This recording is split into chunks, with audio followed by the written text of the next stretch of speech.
நேயர்கள் அனைவருக்கும் வணக்கம். இன்று நம்மளோட டாக் வித் முத்தலிஃப்ல நம்மளோட மூத்த பத்திரிகையாளர் சார் முத்தலிஃப் சார் நம்மளோட இணைஞ்சிருக்காரு. இன்னைக்கு நிறைய விஷயங்கள் பேச வேண்டியது இருக்கு. ஏன்னா இந்த பீகார் தேர்தலை ஒட்டி இந்திய அரசியலே நிறைய மாற்றங்கள் நடந்துட்டு இருக்கு. ஸோ ஒன்னா நம்ம பேச போறோம்.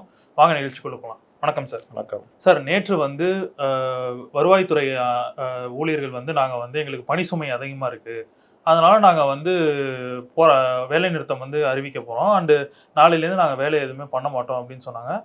அதே போல் இன்னைக்கு நேத்தியே ஒரு கவர்மெண்ட் ஆர்டர் ஒன்று வந்துச்சு. சீஃப் செக்ரட்டரி முருகானந்தம் அவர்கள் வேலை நிறுத்தம் செஞ்சால் உங்களுக்கு சம்பளம் கட் ஆகும் அப்படின்னு சொல்லி ஒரு அறிக்கையும் வெளியிட்டாரு. பட் அதையும் தாண்டி இன்னைக்கு ஜாக்டோஜி அமைப்பினர் போராட்டம் பண்ணிட்டு இருக்காங்க. என்ன நடக்குது, ஏன் இந்த திடீர் போராட்டம் அப்படின்றத கொஞ்சம் எங்களுக்கு. ஜாக்டோஜியோ ஏற்கனவே அவங்க கோரிக்கை வேறு சில கோரிக்கைகளுக்காக இந்த போராட்டம். இது இந்த தேர்தல் வேலைகளில் ஈடுபடுற அதிகாரிகள் பணிச்சுமை அதுன்னு சொல்லி அவர்கள் நாங்கள் போராட்டம் பண்ண போகிறோம், நிறுத்த போகிறோம் அப்படின்றாங்க. தேர்தல் ஆணைய வேலைன்றது கூடுதல் பணி கிடையாது, அந்த பணிக்குன்னு ஒதுக்கிடுவாங்க. ப்ளஸ் அந்த பணிக்கான இது உண்டு. இன்னொன்று பிஎல்ஓஸ் முழுவதுமே பெரிய அளவில் அவர்களுக்கான இது கிடையாது. ஒரு ஏரியானா ஒரு 50 வீடு தான் அவங்களுக்கு, ஒரு பாகம்தான் ஒரு பிஎல்ஓக்கு. 1200 ஓட்டு அதிகபட்சம், குறைந்தபட்சம் 600, அவ்வளோதான். இதுக்கு உங்களுக்கு 10 நாள் 12 நாள் டைம் கொடுத்துருக்காங்க. கொடுத்துட்டு அதுக்கப்புறம் திரும்ப வாங்குகிற பணிகள் நடக்கும். அப்போது பிஎல்ஓஸ் ஒரு 2-3 தடவை ஒரு வீட்டை அட்டன் பண்ணுற மாதிரி இருக்கும். இது இன்றைக்கி என்ன விமர்சனம் வருதுன்னா, ஆளுங்கட்சி இந்த எஸ்ஐஆரை கடுமையாக எதிர்த்துக்கிட்டு இருக்குது.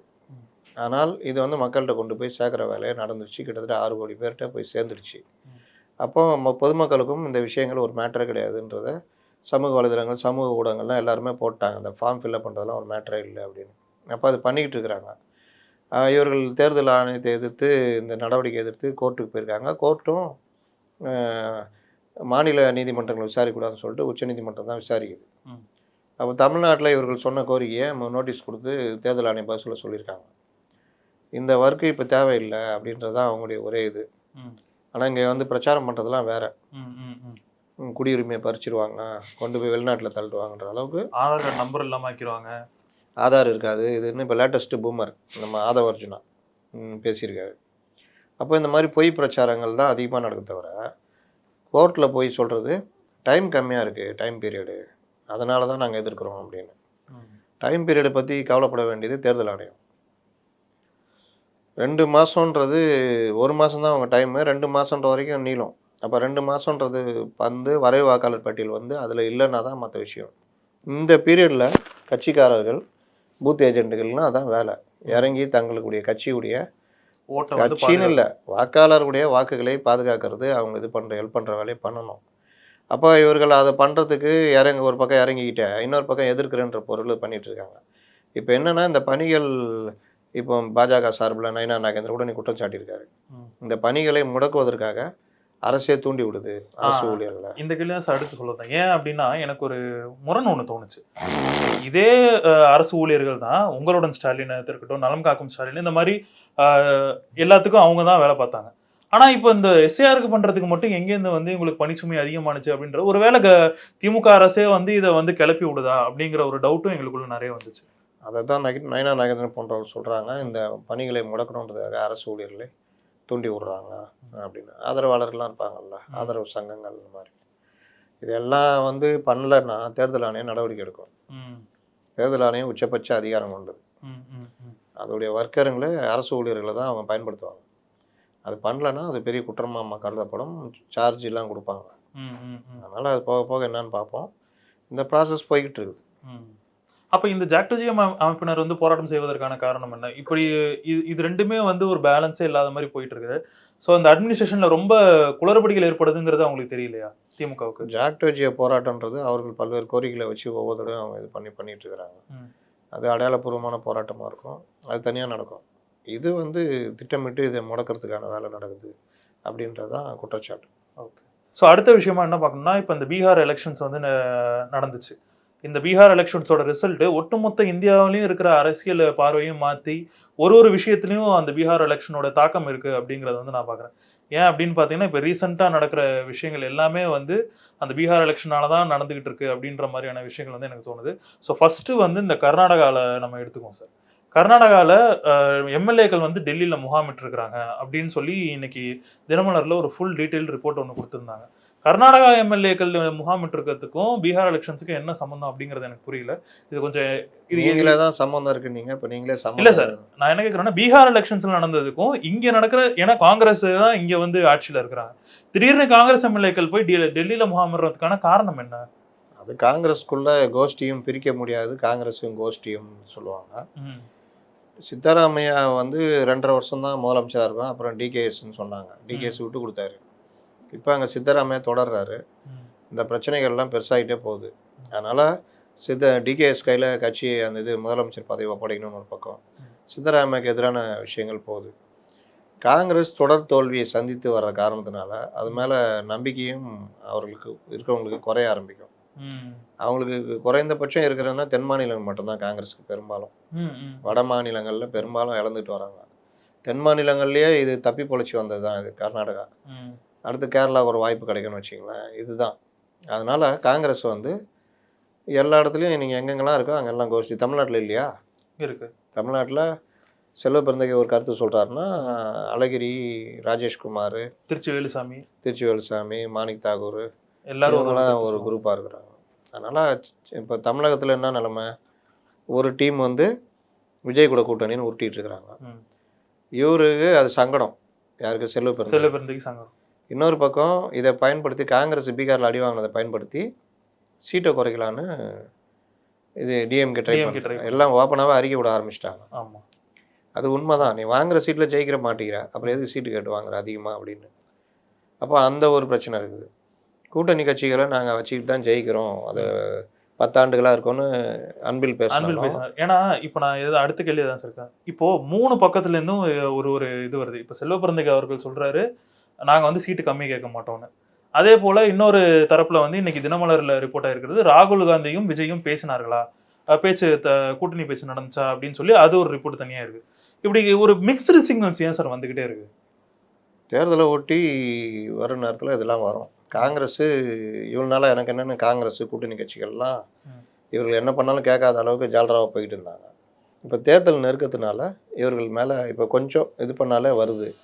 இன்னொன்று காங்கிரஸில் ஒரு பிரிவு இப்போ தலையெடுக்கும்ல, நம்ம கூடுதலாக கேட்டு வாங்கணும், நம்மளை நம்பி தான் அவங்க இருக்காங்க. அந்த சைடு விஜய் இருக்காரு, விஜய் விட்டு அங்கே போயிட்டாருன்னா கஷ்டம், விஜய்கிட்ட போயிடுவோன்னு மிரட்டி காசு இது வாங்கலான்னு. அப்போ அந்த மாதிரி ஒரு குரூப் கிளம்புது. இவங்களுக்கு என்ன பிரச்சனைனா காங்கிரஸை தள்ளி வைக்கவும் முடியாது, பீகார் எலெக்ஷனை வச்சு மட்டமாக நடத்தவும் முடியாது. விட்டுட்டு விஜய்கிட்ட போயிட்டாங்கன்னா இன்னும் சிக்கலாகிடும். இல்லை, எனக்கு என்ன ஆச்சரியமாக இருந்துச்சுன்னா, இத்தனை நாளாக திமுகவுக்கு ஆதரவாக இருந்த செல்வ பெருந்தகையே வந்து பொங்கி எழுந்து பேசிட்டாரு, காங்கிரஸ் ஓட்டு இல்லாமல் நீங்கள் ஜெயிக்க முடியாதுன்ற. எங்கேருந்து இந்த திடீர் எழுச்சி வந்துச்சுன்னு எனக்கு. செல்வ பெருந்தகை திமுக ஆதரவாக இருந்ததே கிடையாது. இருக்கிற மாதிரி தோட்டத்தை உருவாக்குவார், பெரும்பாலும் வெளியில் வேறு மாதிரி தான் பேசிகிட்டு இருப்பார். இப்போவும் அவர் சொல்கிறது என்ன, நாங்கள் வந்து இப்போ நீ 1 கிலோமீட்டர் போகிற, 900 மீட்டர் போயிட்ட, மீதி 100 மீட்டர் போகிறதுக்கு பெட்ரோல் இல்லைன்னா அது நாங்கள் தான். 900 மீட்ரு போகிறதுக்கு இருக்கோம், மீதி 100 மீட்டர் போகிறதுக்கு நாங்கள் தான் அப்படின்னு பேசுகிறாரு. ஏன்னா இந்த பீகார் எலெக்ஷனை வச்சுட்டு இங்கே இவங்களை மட்டமாக நடத்திடக்கூடாதுன்னு. இன்னொரு பக்கம் இப்போ விஜய் டீமே இப்போ காங்கிரஸ் கூட பேசுறதை யோசிப்பாங்க. இது வரைக்கும் பேசலை, பேசணும்னு முடிவெடுத்தா கூட அதை இப்போ யோசிப்பாங்க, காங்கிரஸ் கூட சேர்ந்தா நம்ம ஒன்றும் இல்லாமல் போயிடுவோம் அப்படின்னு. அப்போ இது வரைக்கும் விஜய் தரப்புலேருந்து எந்த விதமான காங்கிரஸ் கிட்ட பேச்சும் நடக்கலை. ஒரே ஒரு தடவை ராகுல் பேசினாருங்க அந்த பீரியடில். பிரவீன் சக்கரவர்த்தின்னு ஒருத்தர், அவர் தான் அந்த சாரை கண்டுபிடிச்சவர், இன்டெலெக்சுவல் தலைவர். அது ப்ளஸ் ராகுலுக்கான ஸ்ட்ராட்டஜி டீம். அவன் முட்டு சந்து கூட்டு போகிறது எப்படின்னு கூட்டு ஜான் மாதிரி அவர் பேச்சை கேட்டு இது பண்ணாங்க. அவர் தான் நாங்கள் வந்து விஜய்கிட்ட பேசி ஃபோனை போட்டு கொடுத்தெல்லாம் பேசினது. இப்போவும் அவர் தான் கிளப்பின்னு இருக்காரு. ஆனால் விஜய் தரப்பில் இப்போ யோசனை இருக்குது, இது வந்து போனால் ஒன்றும் இல்லாமல் போயிடுவோமோன்னு. அதனால் இது இப்படி கொஞ்சம் ஒரு மாதிரி இழுதடிக்குது, போக போக தான் தெரியும். அது நான் இது வரைக்கும் பேசலை. பட் இப்போ இன்னைக்கு வரைக்கும் ஆனால் தாவேகா சைட்லேருந்து என்ன சொல்கிறாங்கன்னா, இன்னமும் காங்கிரஸ் கிட்ட வந்து டாக் போயிட்டு இருக்குது. பட் அவங்க டிஎம்கே கிட்டேருந்து நாங்கள் சீட்டு எவ்வளோ வாங்குறதுன்றதை பொறுத்து தான், குறைஞ்சது 30 சைட்டுக்கெல்லாம் நாங்கள் வாங்க மாட்டோம் அப்படின்ற மாதிரியான இது வந்து காங்கிரஸ்லேருந்து வருது. காங்கிரஸ் 30-40 கிட்ட வாங்குறது யோசிக்கிறாங்க. 40 கொடுத்தா நீங்கள் 40 ஜெயிப்பீங்களா, 40 வாங்கிட்டு 10 ஜெயிச்சிங்கன்னா அப்படின்னு தான் அந்த ஸ்ட்ரைக் ரேட்டு தான் பார்ப்பாங்க. அதனால் தோல்வி இவர்கள் எங்களை நம்பி தான் நீங்கள் இருக்கீங்க, இந்த ரெண்டுக்கு நடுவில் ஒரு நெகோசியேஷன் போய்கிட்டே தான் இருக்குது. சரி சார், இப்போது நம்ம இப்படி ஒரு சூழலை உருவாக்குவோம். டிஎம்கே பிளஸ் காங்கிரஸ், தாவேகா பிளஸ் காங்கிரஸ். இப்போ இந்த 2 கூட்டணிக்குமான வித்தியாசம் என்னவாக இருக்கும்னு நீங்க நினைக்கிறீங்க?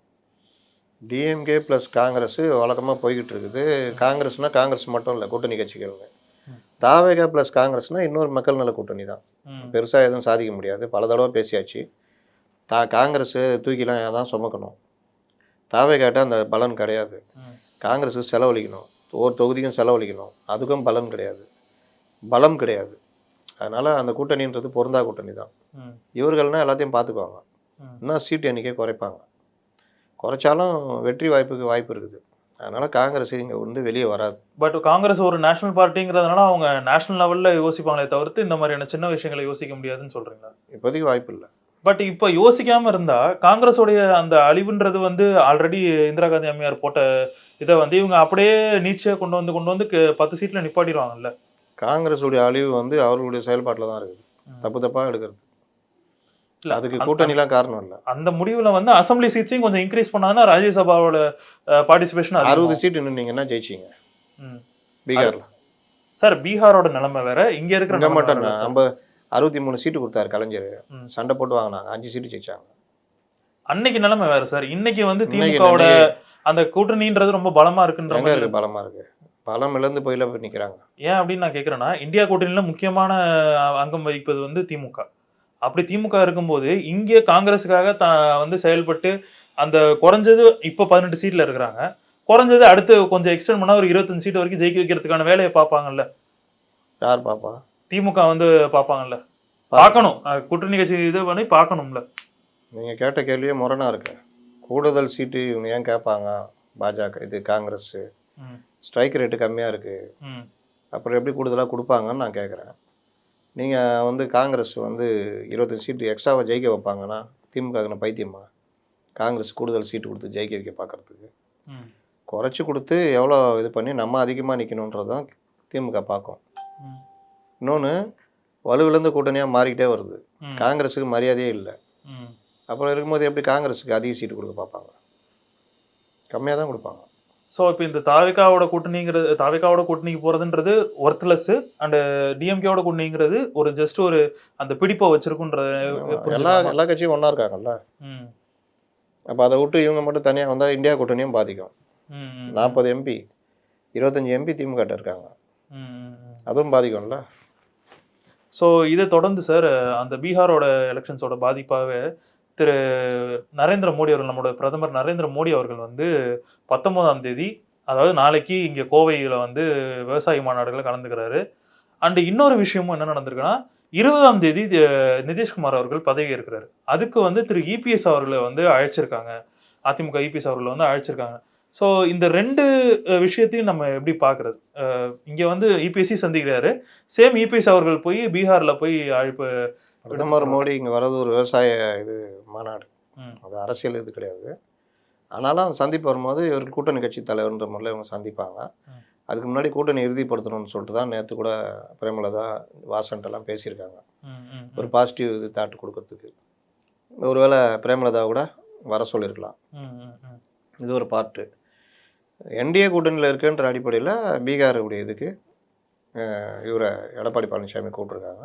அது ஒரு நல்ல மார்க். இது ஒரு நேஷனல் ட்ராக்ஷனாக வந்து பார்க்கலாமா இபிஎஸ் அவர்களுடைய? ஆமாம், இங்கேருந்து இவர் போனார்ல பிரச்சாரத்துக்கு. இவர் திமுக ஸ்டாலின் போனார், வெற்றி விழா கூட்டத்தில் நான் கலந்துக்குவேன்னு சொன்னார்ல. ஆமாம் ஆமாம் ஆமாம். அதனால் இப்போ இவர் வெற்றி விழா, அவர் பிரச்சாரத்துக்கு போனார், இவர் வெற்றி விழா கூட்டத்தில் கலந்துக்கிறார். அவ்வளோதான் வித்தியாசம். ஸோ இதை தொடர்ந்து சார் திமுக சைடு நம்ம பேச ஆரம்பித்தோடனே 2 விஷயங்கள் நம்ம வந்து பார்க்கலாம். அமைச்சர் ரகுபதி அவர்கள் வந்து ஒரு ஸ்டேட்மெண்ட் விடுறாரு, எங்களுக்கு வந்து திமுகவை தோக்கடிக்கிறதுக்கான எந்த சக்தியுமே இங்கே இல்லை அப்படின்னு திரு ரகுபதி அவர்கள் சொல்கிறாரு. அதே நேரத்தில் அன்பில் மகேஷ் வந்து இன்னொரு சைடு சொல்கிறாரு, கொள்கை எதிரிகளை வந்து நாங்கள் தோக்கடிக்க வேண்டிய நிலைக்கு நாங்கள் தள்ளப்பட்டிருக்கிறோம், இந்த தாட்டி தோக்கலைன்னா எல்லாமே முடிஞ்சு போய்டுன்ற மாதிரியான ஒரு ஸ்டேட்மெண்ட் விட்டுருக்காரு. திடீர்னு திமுகவில் இப்படியும் ஒரு ஸ்டேட்மெண்ட் கிளம்புது, இப்படியும் ஒரு ஸ்டேட்மெண்ட் கிளம்புது. இது எப்படி பார்க்குறது? அது வழக்கமாக சொல்கிறதானுங்க, ரகுபதி சொல்கிறது, அரசு பாரதி சொல்கிறது, ஸ்டாலின் சொல்கிறதுலாம் எங்களை தோக்கடிக்குது, பிறந்தான் வரணும் பிறந்தான். அதிகமாக தோத்த கட்சினா தமிழ்நாட்டில் அவங்க தான். அதிகமாக ஆட்சியில் இருந்த கட்சினா அதிமுக மட்டும்தான். ஆமாம், அது சொல்லிக்கிட்டே திருப்பி சொல்லிகிட்டே இருப்பாங்க. ஜெயலலிதாவை எம்ஜிஆர் இருக்க வரைக்கும் அவங்களால ஒன்றும் பண்ண முடியல. இப்போ ரொம்ப மோசமாக தோற்றுருக்காங்க. எடையுமே தோற்றுறது, இவங்களும் மோசமாக தோற்றுருக்காங்க. அதனால் இது ஒரு விஷயம். இன்னொன்று, இந்த ரகுபதி பேசலாம் சீரியஸாக எடுத்துக்கூடாது.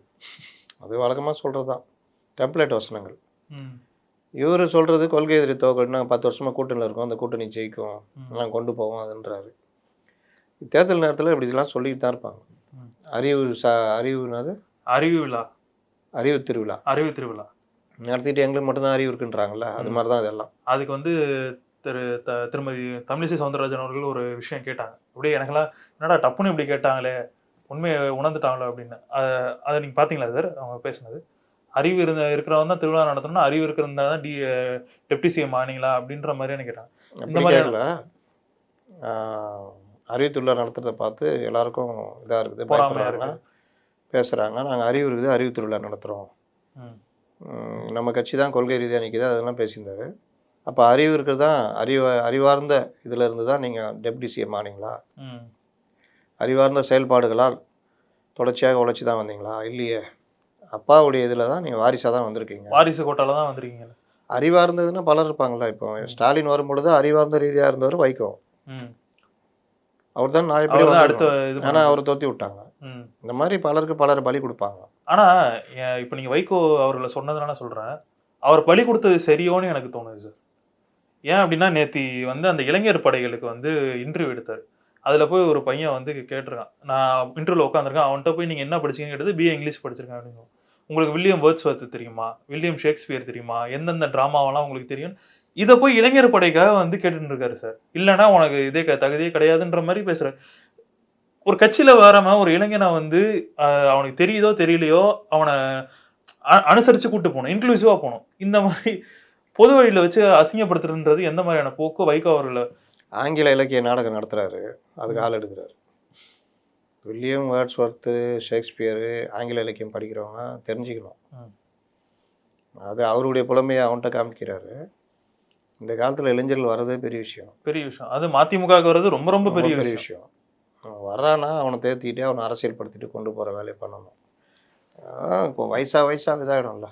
அவர் நேத்தி வேற அந்த ப்ரெஸ் மீட்ல சொன்னது எனக்கு கெதக்குன்னு இருந்துச்சு. திடீர்னு வந்து நான் அரசியல் பேச விரும்பவில்லைன்றது ப்ரெஸ் மீட்ல வந்துக்கிட்டு. ஏன் இந்த மாதிரியான போக்கை வந்து வைகோ அவர்கள் கட்சியை கம்பெனியாக மாற்றிட்டாரு, ஃபுல் அண்ட் ஃபுல். அதனால அரசியல் பேச விரும்பவில்லை. அண்ட் நிறைய பேர் கேட்டதுன்னா இதே கேள்விகளை வந்து துரை வைகோட்ட அவர் கேட்பாரா? துரை வைகோ அவர்களுக்கு வந்து இந்த அளவுக்கு புலமை இருக்குதா? அவர் எந்த இதுல வந்து நீங்க அடுத்த எம்பி ஆக்குறீங்க? துரை வைகோ வந்து மகன்ல வாரிசு அடிப்படையில் கொண்டு வராரு. ஸோ அவர்கிட்டையும் கேட்கணும். திமுக எப்படி செயல்படுதோ அதே மாதிரி தான் மதிமுகன்றது புரிஞ்சுக்கலாமா? எந்த கொள்கைக்காக திமுக விட்டு வெளியே வந்தாரோ அதே கொள்கையை அவர் கட்சியில் நடைமுறைப்படுத்துறாரு, அவ்வளோதான். ஏன்னா திடீர்னு மல்லை சக்தி அவர் சைடு கிளம்பி அவருக்கு 250 கோடி 300 கோடியில சொத்து இருக்குது அப்படின்னு ஒரு சைடு கிளப்புறாரு. ஸோ இது எல்லாமே வந்து மக்கள் இடத்துல வந்து ஒரு அவப்பேரை ஏற்படுத்தும் அப்படிங்கிறது வந்து புரியாம வந்து செயல்படுறாங்க. அதான் ஏற்படுத்தாது, அது இல்லைன்னா தான் கேவலமாக நினைப்பாங்க. எத்தனை வருஷமாக இருக்கிற ஒரு வீடு இல்லைன்றாங்க, வாடகை காரில் போகிறாங்கன்னு அரசியல்வாதி வேலைக்கு ஆகாதவனுவாங்க. லெக்ஸஸ் கார் வச்சுருக்காரு, 300 ஏக்கர் நிலம் இருக்குது, 1000 கோடி சொத்து இருக்குதுன்னா அவர் தான்ப்பா சூப்பர் அரசியல்வாதின்னுவாங்க. நம்ம மக்கள் மென்டாலிட்டி அப்படி மாறிடுச்சு. அதனால் வைகோ கெட்ட பேர்லாம் வராது. ஸோ நீ கொள்ளையடிக்கிறியா இல்லை எங்களுக்கு நல்ல ஆட்சியை கொடுன்றது மட்டும்தான் மக்களுடைய பார்வையாக இருக்குது. அரசியல்வாதியாக இருந்தாலும் இப்படி தான் இருப்பான், அப்படி இல்லைன்னா அரசியல்வாதியே இல்லை. ஸோ அந்த பார்வை அந்த நார்மலைஸ் ஆயிடுச்சு. ஸோ அடுத்த விஷயம் என்னென்னா சார், இதில் இன்னைக்கு ரொம்ப என்ன பாதிக்க வச்ச ஒரு செய்தி ஒன்று இருக்குது. ஸோ என்ன அப்படின்னு பார்த்தீங்கன்னா, இந்த மாற்றுத்திறனாளி நியமன கவுன்சிலருக்கு வந்து பதவியேற்க விடாமல் அலைக்கழிப்பு அப்படின்னு சொல்லி ஒரு நியூஸ் வந்துச்சு. என்னன்னு உள்ள போய் பார்த்தா, ஒரு மாற்றுத்திறனாளிகளை வந்து நியமன கவுன்சிலராக போடுவாங்கல்ல, அதிலே வந்து திமுக அரசு வந்து செயல்படாமல் அவங்கள வந்து அலைக்கழிக்கிறாங்க அப்படின்றது வந்து ஒரு நியூஸ் ஆயிருக்கு. இதை பற்றின நியூஸ் படிச்சிங்களா சார்? படித்தேன். அவர் நியமித்தது அரசு, அவரை பதவியேற்க விடாமல் தடுப்பது கம்யூனிஸ்ட் கட்சி நகராட்சி தலைவர், யாரும் கம்யூனிஸ்ட் கட்சி சேர்ந்தோம். கம்யூனிஸ்ட் கட்சியில் கே பாலகிருஷ்ணன் இருக்கார்ல, மார்க்சிஸ்ட் கட்சி, அதில் வந்து ஜான்சி ராணி, நம்புராஜன் போன்றவர்கள் இருக்காங்க. அவங்க தான் இதுக்கு விடை சொல்லணும். அவங்க பார்வைக்கு தான் ஒன்று. ஏன்னா மாற்றுத்திறனாளிகள் சங்கத்தை அவங்க தான் வச்சுருக்காங்க. இப்போ அவங்க தான் இதுக்கு பதில் சொல்லணும். இதே கம்யூனிஸ்ட் கட்சியிலேருந்து ஒருத்தர் பேசினார், Veerapandian or something, I think so. அவர் வந்து பேசும்போது, ஒருத்தர்ல மாநில செயலாளர் வீரபாண்டியன் அவர்கள் பேசும்போது வந்து பாஜக பீகாரில் நடக்கிறது வந்து இங்கே நடக்காது, ஏன்னா இது திராவிடம், இங்கே எல்லா உயிர்களுக்கும் நாங்கள் வந்து இது பண்ணுவோம். பட் உங்கள் சொந்த கட்சிக்காரரே வந்து நீங்கள் இப்படி நடத்துறீங்க அப்படின்றப்போ இதை எதிர்த்து கேள்வி கேட்கவோ இது பண்ணவோ அவங்களுக்கு வந்து ஏன் திராணியற்று போயிட்டார்கள் அவர் வேலை கம்யூனிஸ்ட் கட்சிக்காரர்கள்? கம்யூனிஸ்ட் கட்சிக்காரர்கள் அவருடைய சுயத்தை இழந்து இந்த திமுகவுக்கு வால் பிடிக்கிற காலம் வந்து இந்த 4-5 வருஷமாக பார்க்குறோம். அதில் இந்திய கம்யூனிஸ்ட் கட்சி ஒரு படி மேலே போயிடுவாங்க எப்போவுமே. அவர்கள் வந்து எமர்ஜென்சியாக ஆதரித்தவர்கள். அதுக்கப்புறம் தான் தவற உணர்ந்தாங்க. அதனால் இந்திய கம்யூனிஸ்ட் கட்சி எப்போவுமே போவோம். இப்போ மார்க்சிஸ்ட் கம்யூனிஸ்ட் கூட்டம் சேர்ந்துக்கிச்சு. அதனால தான் சொல்கிறேன், அவர்களுடைய மாற்றுத்திறனாளிகள் சங்கம் வச்சு நடத்துகிறாங்க. அவர்களுக்கு தான் இந்த செய்தி சமர்ப்பணம். பட் இதை வந்து இவரு இத்தனைக்கும் வந்து கம்யூனிஸ்ட் கட்சிக்காரரு இவரையே வந்து கூட்டணி கட்சியில் இருக்கவங்களே வந்து எப்படி நடத்துறாங்கன்னா, ஒருவேளை அடுத்த அவர் கம்யூனிஸ்ட் கட்சிக்காரர்லங்க, செய்தியை படிங்க. தமிழக உள்ளாட்சி அமைப்புகளில் மாற்றுத்திறனாளிகளை கவுன்சிலராக நியமிக்கும் மசோதா சட்டசபையில் ஏற்றப்பட்டது. இந்நிலையில் வேலூர் மாவட்டம் செஞ்சி ஊராட்சியில் மாற்றுத்திறனாளி கவுன்சிலராக நியமிக்கப்பட்டவரை பதவி பிரமாணம் எடுக்க விடாமல் கம்யூனிஸ்ட் கட்சியை சேர்ந்த பஞ்சாயத்து தலைவரை தடை விதிப்பதாக குற்றச்சாட்டு எழுந்துள்ளது. துணைத் தலைவர் எனக்கு சிபாரிசு செய்தார். பஞ்சாயத்து தலைவர் மில் ராஜேந்திரன் அதை நீ யாரை வேண்டுமானாலும் சென்று பார், என்னை உன்னால் ஒன்றும் செய்ய முடியாது என அலட்சியமாக கூறியிருக்கிறார். கம்யூனிஸ்ட் கட்சி பஞ்சாயத்து தலைவர் தடுக்கிறார். அதான் செய்தி. ஸோ இதை தொடர்ந்து சார் இன்னொரு விஷயமும் வந்து திமுக அரசில் வந்து நம்ம பார்க்கணும். இன்னைக்கு தினமலரில் சென்னை பக்கத்தில் வந்து போட்டிருக்காங்க. இது என்னன்னா, இந்த எவ்வளவு நேரம் காத்து கிடப்புதுன்றது தான் டைட்டிலே. இந்த தூய்மை பணியாளர்களுக்கு வந்து 3 வேளை வந்து சாப்பாடு போடுவோம் அப்படின்னு சொல்லி தமிழக அரசு அறிவிச்சது. பட் நிறைய இடத்துல வந்து சாப்பாடு வந்து எங்களுக்கு வரல அப்படின்னு சொல்லி ரிப்போர்ட் ஆயிருக்கு. இது இது என்ன சார் இது விஷயம்? இலவச உணவு தானன்ற அலட்சியம். நேரத்துக்கு கொடுக்கணும்ல. காலை டிஃபன்னா காலைல கொடுக்கணும், 11 மணிக்கு கொடுத்தா. மதிய உணவு 1 மணி 2 மணிக்குள்ளே கொடுக்கணும். 3 மணி 4 மணி கொடுத்தா அப்போ வேலையை விட்டுட்டு இங்கே வந்து காத்து கிடக்கிற நிலமை வருது. இதே அரசு ஒரு இந்த தூய்மை பணியாளர்கள் போராட்டம் இதெல்லாம் வச்சு நம்ம நல்ல பேர் வாங்கணுன்ற மாதிரி இதுக்காக செஞ்சது. வரவேற்க தகுந்த திட்டமாக இருந்தாலும் அதை முறையாக பண்ணால் தான் அது மரியாதை இருக்கும். பேர் வச்சு சோறு வச்சுன்ற கதை தான். அதே இது குமரகுணன் அவர்களும் வந்து சொல்லியிருக்காரு. ஸோ ஒரு இடத்துலையும் நாங்கள் வந்து இது பண்ணிட்டு இருக்கிறோம், அதனால வந்து எங்களுக்கு டைம் லேட் ஆகுது, இனிமேல் வந்து இது சரியாக நடக்கும் அப்படின்ற மாதிரி ஒரு இதுவும் சொல்லியிருக்காரு. அந்தந்த மண்டல வாரியாக பிரித்து கொடுத்தா வேலை முடியுது. ஏன் இதை வந்து மண்டல வாரியாக பிரிக்காமல் ஒரே இடத்துல வச்சு பண்ணுறாங்க நீங்கள் நினைக்கிறீங்க? அதான் அவங்க நிர்வாகத்திறன். ஒரு விஷயத்த 15 மண்டலம் இங்கேருந்து சமைச்சு அந்த எண்டு கொண்டு போய் கொடுக்க முடியுமா? அந்த மண்டலம் அதுக்கு எதுக்கு மண்டலம்னு பிரிச்சுருக்கீங்க? அந்தந்த மண்டலத்துலேருந்து அந்தந்த மண்டலத்துக்கு கீழே இருக்க வார்டுங்களுக்கு கொடுத்தா. இதை அவரே சொல்கிறாரு சார், நாங்கள் பார்சல் பண்ணுறதுல தான் எங்களுக்கு வந்து லேட் ஆகுது. அதையும் ஒரு தனியார் நிறுவனத்துக்கு கொடுத்து அதுக்கு சப்பக்கட்டு கட்டிகிட்டு இருக்காங்க. அதான் விஷயம். தனியார் நிறுவனங்களுக்கு அவங்க பண்ணுற தப்பு தான் இது, இவங்க மேலே விடியுது. ஸோ இதனை தொடர்ந்து சார் 2 விஷயம் நான் வந்து முக்கியமாக பேசணும்னு நினைக்கிறேன். ஃபர்ஸ்ட் வந்து எஸ்ஏஆர், அடுத்து வந்து சிஜேயூர். ஸோ ஃபர்ஸ்ட்டு கவாய் அவர்கள் பேசுனதை பற்றி எனக்கு நான் தெரிஞ்சு, ஏன்னா அவர் ஒரு தலித் இவராக இருந்துட்டு அவர் ஒரு ஸ்டேட்மெண்ட் ஒன்று சொல்லியிருக்காரு. என்னன்னா, எஸ்சி கேட்டகரியில் வந்து நாங்கள் வந்து க்ரீமி லேயர் கொண்டு வரதுக்கான விஷயங்களை வந்து நாங்கள் பார்த்துட்ருக்கோம் அப்படின்னு. இந்த ஸ்டேட்மெண்ட்டோட சீரியஸ்னஸ் தெரிஞ்சு அவர் பேசினாரா தெரியாமல் அவர் பேசினாரான்னு தெரியல. அவர் என்ன சொல்லியிருக்காருன்றது கொஞ்சம் எங்களுக்கு விளக்கி சொல்லுங்க. அதுக்கு முன்னாடி என்ன சீரியஸ்னஸ்ன்னு சொல்லுங்க. இது ஏன் நான் கேட்குறேன்னா, ஒரு தலித்தோட இதுலேருந்து அவர் வந்திருக்கிறாரு, ஒரு சமூகத்திலேருந்து வந்திருக்கிறாரு அப்படிங்கிறப்போ அவரே வந்து ஏன் அந்த எஸ்சி கேட்டகரியில் வந்து நாங்கள் வந்து க்ரீமி லேயரை கொண்டு வரோம். அண்ட் ஆல்சோ அவர் இன்னொரு ஸ்டேட்மெண்ட்டும் கொடுத்தாரு, விவசாய மகனோட ஐஏஎஸ் மகனை வந்து நீங்கள் வந்து கம்பேர் பண்ண முடியாது அப்படிங்கிற ஸ்டேட்மெண்ட்டும் ஒன்று கொடுத்துருக்காரு. ஸோ இது எல்லாமே ஒரு குழப்ப நிலையில் ஒரு வேலை இருக்கோ. ஏன்னா அவர் இன்டலெக்சுவலாக பேசிட்டாரு, பட் அது பொதுமக்களுக்கு எங்களுக்கு புரியும் போது அது வேற மாதிரியான விஷயம் வந்து புரியுதுல்ல. உங்களுக்கு எப்படி அது தப்பாக புரியுது சொல்லுங்க. ஏன் நான் கேட்குறேன்னா சார், ஃபர்ஸ்ட் ரிசர்வேஷன் கொண்டு வந்ததே ஜாதி ரீதியிலான ஒரு இது வேணும், ஒடுக்கப்பட்ட சமூகத்திற்கு வந்து ஒரு ரெப்ரசன்டேஷன் வேணும் அப்படின்றதுக்காக தான் இந்த ரிசர்வேஷன் கொண்டு வந்தது. பட் இதில் வந்து நம்ம ஆல்ரெடி இடபிள்யூஎஸை வந்து நம்ம எதிர்த்தோம். 8 லட்சத்துக்கு மேலே இருக்கு, அவங்களுக்கு வந்து எப்படி வந்து எக்கனாமிக்கலி வீக்கர் செக்ஷன் ஆவாங்க அப்படின்னு சொல்லி. அதே போல் ஒடுக்கப்பட்ட சமூகத்திலிருந்து ஒருத்தர் வராரு அப்படின்றப்போ ஐஏஎஸ் ஆனாலும் அதுக்கு அடுத்து வந்து அந்த ரிசர்வேஷன் அப்ளை ஆகும். அப்படி இருக்கிறவரை வந்து ஏன் திரும்ப திரும்ப வந்து அதில் ரிசர்வ் பண்ணக்கூடாது அப்படின்ற ஒரு கேள்வி எங்களுக்குள்ளே வருது இல்லை. அதை வந்து நாங்கள் எப்படி புரிஞ்சுக்கிறது அவரோட ஸ்டேட்மெண்ட்டை? நான் கேட்குறேன், நீங்கள் பதில் சொல்லுங்கள், அப்புறம் நீங்களே புரிஞ்சுக்கிங்க.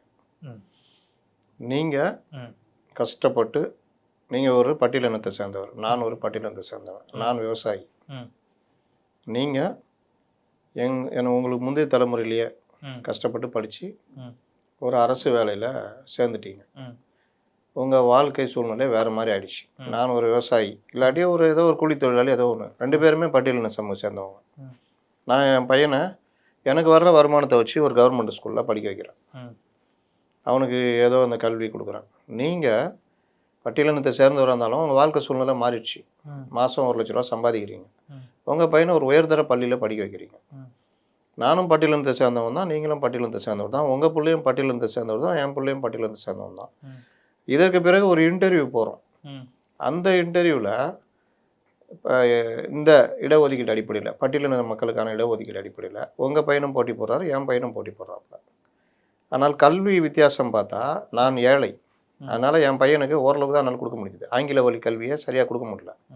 உங்கள் பையனுக்கு நீங்கள் கொடுத்துட்டீங்க. இப்போ அந்த இடத்துல போட்டி நடந்தால் யார் ஜெயிப்பா? என் பையன் தான் ஜெயிப்பான். நான் சொல்கிறேன், நான் பட்டியலின மக்கள் எனக்கு அந்த அவர் வந்து முன்னாடியே சேர்ந்துட்டாருங்க, அவர் பிள்ளைகளாம். அது நான் வந்து ஒரு விவசாயி பையன், விவசாயி. என் பையனுக்கு என்னால் முடிஞ்சதான் படிக்க வச்சேன். அவனுக்கு தான் அந்த வேலை கிடைக்கணும் அந்த கோட்டாவில் அப்படின்றான். ஆனால் அந்த இடத்துல கோட்டாவில் பார்த்தாலும் கோட்டாவில் தகுதி அடிப்படையில் அவருக்கு கிடைக்குது, உங்கள் பையனுக்கு கிடைக்குது. இது கரெக்டா? லாஜிக்கலாக பார்த்தா இது தப்பு. பட் அந்த ரிசர்வேஷனை உருவாக்குனதுக்கான காரணத்தை பார்க்கும்போது இது சரியாக தான் தெரியுது. ரிசர்வேஷன் எதுக்கு உருவாக்குனாங்க? ஒடுக்கப்பட்ட மக்களுடைய இது வந்து மேம்படும், வாழ்க்கை நிலையை மேம்படுத்தும், ஒரு ரெப்ரசன்டேஷன் அதிகமாகணும். நீங்கள் மேலே போயிட்டீங்களா? நான் மேலே போயிட்டேன். இதுக்கப்புறம் தேவையா? சரி சார், நான் இருங்க. இதுக்கப்புறம் தேவையா? என்னெல்லாம் என்ன ஏற்றி விடணும்ல. அப்போ அந்த இடத்துல என் பையனுக்கு இடம் கிடைச்சதுன்னா அவன் வாழ்க்கை மாறும் பொழுது என் குடும்ப வாழ்க்கை கொஞ்சம் மாறும். நீங்கள் ஆல்ரெடி வந்துட்டீங்க. அந்த இடத்துல என் பையனுக்கு கிடைக்க முடியுமா? என் பையனுடைய தலைமுறை மாறும். அவனுடைய பையனை நல்ல கல்வி கொடுப்பான். நீங்கள் ஆல்ரெடி இருக்கிறதுனால உங்கள் பையன் நல்ல கல்வி கொடுத்துட்டீங்க. அவன் வேற எங்கேயாவது ஒரு இடத்துல இதை வச்சு வாங்க முடியும். இல்லாட்டி உங்கள் பையன் மாதிரியே 10 பேர் போட்டி போகிற இடத்துல அவன் ஒரு மெரிட்டில் அங்கே அந்த இடத்துல வர முடியும், அந்த இடஒதுக்கீட்டில். அப்போது அவன் வந்து அவனுக்கு அந்த இது தானாக வந்துடுச்சு. ஒன்ஸ் நீங்கள் தூக்கி விட்டீங்க, அவன் இங்கே செட்டில் ஆகிடுவான்.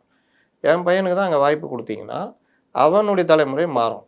அடுத்து என் பக்கத்து வீட்டில் இருக்கிறவரு வரல, என் பையன் வந்துட்டான், நான் வந்துட்டேன், என் பையன் மாதிரியே பக்கத்து வீட்டில் இருக்கிறவருடைய பையன் அவர் 7 நிலையில் இருக்காரு. என் பையன் வந்து நல்ல லெவல் வந்தோன்னா அவன் வந்து அவன் பையனை நல்ல ஸ்கூலில் படிக்க வைக்கிறான். இவர் பையனை படிக்க வைக்க முடியலன்னா, பொருளாதார ரீதியாக இவர் பின்தங்கி இருக்காருன்னா அப்போ இவருக்கு தான் முன்னுரிமை கொடுக்கணும்.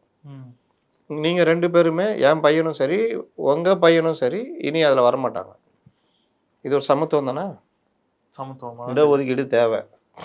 அதே நேரத்தில் இடஒதுக்கீடுடைய அடிப்படையை பொருளாதாரத்திலும் அந்த வாழ்க்கை சூழ்நிலை, கல்வி இதிலெல்லாம் பின்தங்கி இருக்கிறவங்கள தூக்கி விடுறதுக்காக தான், அந்த ஏற்றத்தாழ்வை குறைக்கிறதுக்காக. அந்த இடஒதுக்கீடை பயன்படுத்தி அந்த இடஒதுக்கீடு மூலம் அந்த பட்டியலின மக்கள்லேயே ஒரு குறிப்பிட்ட சதவீதத்தினர் நல்ல பதவி, நல்ல இது, வாழ்க்கை வசதி எல்லாமே மாறி இடைநிலை சமூகத்துக்கு ஈக்குவலாகவே அவர்கள் இன்னும் ஒரு படி மேலே போயெல்லாம் இருக்கிறாங்க. அப்போ அவர்களுக்கு இனி அது தேவையில்லை. அவர்கள் வாழ்க்கை சூழ்நிலை, வருமானம் மற்றெல்லாம் பாதிக்குது. அப்போ யாருக்கு தேவை அந்த இடஒதுக்கீடு? அதே பட்டியலினத்தை சம்பந்தம் சேர்ந்த பொருளாதாரத்தில் சுத்தமாக ஒன்றும் இல்லாத கிராமத்தில் மற்ற இதில் இருக்கிறவங்களுக்கு தான் தேவை. அப்போ இந்த இடத்துல கிரிமி லேயர் தேவைப்படுது. புரியுதா இப்போ சொல்கிறது?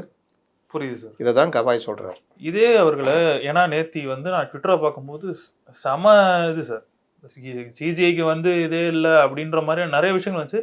பட் எனக்கு சில விஷயங்கள் தோணுச்சு. கிரீமி லேயர் கொண்டு வரது ஓகே, பட் எப்படி அதை டிஃபைன் பண்ணுவாங்கன்றத வந்து அவர் சொல்லாததுனால எனக்கு அது. ஒருத்தர் ஆட்சியர் ஆகிட்டார், மாவட்ட ஆட்சியர் ஆகிட்டார், பட்டியலினத்தை சேர்ந்தவர்.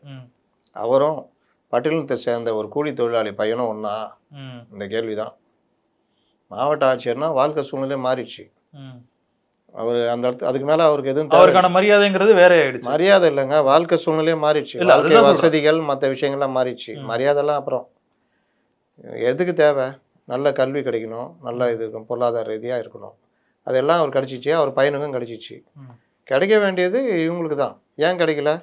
பட்டியலின சமூகம் சேர்ந்தன்ற முறையில் வாழ்க்கை சூழ்நிலை கிடைக்கல. அப்போ அவருக்கு அவங்களுக்கு தான் கொடுக்கணும். இவங்கள அதை தள்ளி வச்சிடணும் வெளியே. ஒரு குறிப்பிட்ட வரம்புக்கு மேலே வருமானம் வருது, பட்டியலின சமூகத்தை சேர்ந்தவராக இருந்தாலும் அரசு ஊழியர் இதாக வராங்கன்னா அவங்கள வெளியே தள்ளிடணும். அப்போ தான் அந்த இடம் வந்து இயலாதவர்கள் கிடைக்கும். இல்லாட்டி இவங்களே திரும்பி திரும்பி உட்காந்துக்கிட்டு இருப்பாங்க. ஒரு பட்டியலின சமூகத்துடைய அந்த இடஒதுக்கீடு, எஸ்சி எஸ்டிக்கான இடஒதுக்கீடில் ஒரு கிராமத்துலேருந்து வர்ற ஒரு மலைவாழ் மக்கள்லேருந்து பியூராக வர்ற ஒரு ஏழையும், மலைவாழ் மக்களை பயன்படுத்தி அந்த குறிப்பிட்ட இதில் சேர்ந்து ஒருத்தர் வந்த ஒரு அரசு அதிகாரி பையனும், அரசு அதிகாரிக்கு அந்த பவர் இருக்கும். அவர் நியாயம்தான்ருவாங்க. அவர் எஸ்டி தானே, அவர் பிள்ளையும் எஸ்டி தானே. அவன் மார்க்கை பாருங்க அப்படின்வாங்க. மார்க்கை பார்த்தா இவன் ஒன்றும் இருக்க மாட்டான். ஏன் இருக்க மாட்டான்? அவன் கிராமத்துலேருந்து வந்திருப்பான். அவன் நல்ல ஸ்கூலில் படிக்க வச்சிருப்பாரு. ம். அப்போ இந்த இடத்துல கிரிமி லேயர் கண்டிப்பாக தேவை. இது கம்யூனிஸ்டுகளே சொன்னது. ம், ம், ம். எம்ஜிஆர் பீரியடில் கொண்டு வந்தார். இந்த கருணாநிதி போன்றவர்கள் எதிர்த்த உடனே எம்ஜிஆர் பயந்து போய் விட்டுட்டார். ம், கிரீமி லேயர் வேணும். இன்னொன்று சொல்கிறேன், முற்படுத்தப்பட்ட சமூகம் இருக்குல்ல, ம், அதில் ஏழையாக இருக்கான்ல, ம், கஞ்சிக்கு இல்லாமல் இருப்பான். இன்றைக்கி அர்ச்சகர்கள்லேருந்து பலர் குடும்பங்கள் ம். வாழ்க்கை வசதி இல்லாமல் இருக்கும். அவர்களையும் இந்த கிரிமி லேயருக்குள்ளே கொண்டு வரணும். அதுதான் அந்த இஓடபிள்யூ இதெல்லாம். இடபிள்யூஎஸ். புரியுதா? அப்போ அவர்களை வந்து நீங்கள் பிராமண சமூகம் பெரிய இது எல்லாம் பணக்காரனும் கிடையாது. அதுலேயும் வசதி இல்லாதவர்கள் வசதி இல்லாதவர்கள் பொருளாதார ரீதியாக எனக்கு தெரிஞ்சு இப்போ ஒரு பையன் வழக்கறிஞராக என்ரோல் பண்ணான். ம், ம், ம், அவனுக்கு சாப்பாட்டுக்கு வழி இல்லை. இங்கே சென்னைக்கு வரதுக்கு காசு கிடையாது. ம். ஆனால் முற்படுத்தப்பட்ட வகுப்பு சேர்ந்தவன் என்ன பண்ணுவீங்க? அந்த இடத்துல அவர்களை இந்த பட்டியலின மக்களுக்கு இணையாக ஒரு இதாக தான் பார்க்கணும். அப்போ அவங்களும் மேலே வருவாங்க. ம். இந்த இடத்துல மேலே போனவனை தள்ளி விட்டுட்டு அதே பட்டியலின சமூகம் சேர்ந்த மற்றவங்களுக்கு இடம் கொடுக்குற வேலையை பண்ணணும். ம். மேலே ஏற்றி விட்ற வேலையை தவிர மேலே ஏற்றி விட்டோன்னே அடைச்சிக்கிட்டு இருந்தானா கீழே இருக்கவன் மேலே போக முடியாது.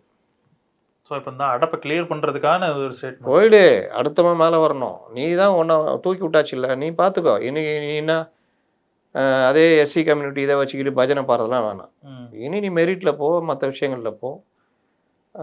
இடஒதுக்கீடு வந்தால் கூட இங்கே எல்லாம் நிரம்பல, பட்டியலின மக்கள் இதில் கிரிமி லேயரில் யாரும் அந்த இடத்துக்கு வரல அப்படின்னா தகுதி அடிப்படையில் நீ வா.